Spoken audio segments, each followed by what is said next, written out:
Hello, my name is Dr. Curtis Lehman, and I'm a part of the Louisville Institute Collaborative Inquiry Team that is exploring the issues of mental health, hospitality, and the Christian church.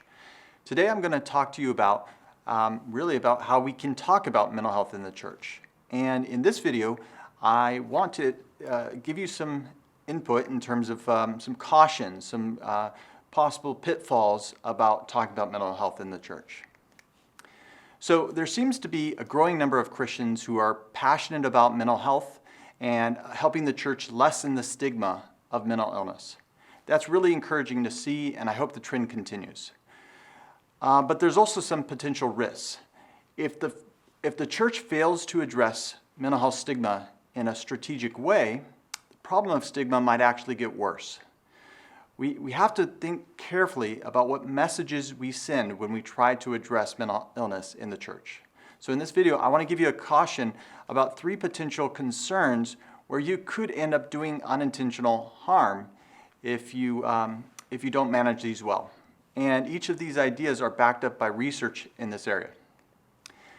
So the first point might be surprising, and that is to be careful about calling mental illness a brain disease. So the research has found that those who view mental illness as a brain disease are actually less blaming of those with mental illness, which is good. We don't want to blame people for a problem they didn't choose. But also, people who believe this also tend to hold more stereotypes about mental illness and sometimes can become pessimistic about whether people with mental illness can recover. So it's a bit of a mixed blessing. Now, I'm not suggesting that you deny the science showing that mental illness involves problems in the brain.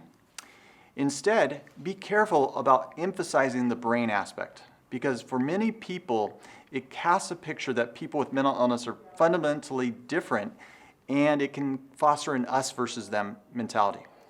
The second issue is to be careful about overemphasizing treatment.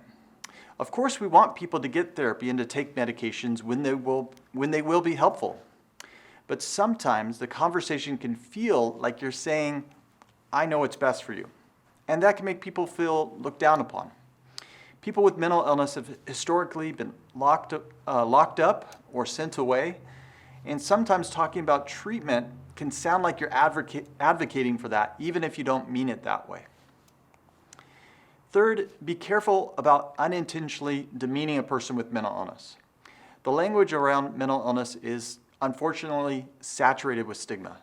You may know terms like crazy or madness or insanity, and others like them are inappropriate. But referring to a person as a schizophrenic or an anorexic or anything else that identifies the person entirely by their mental illness, it's problematic.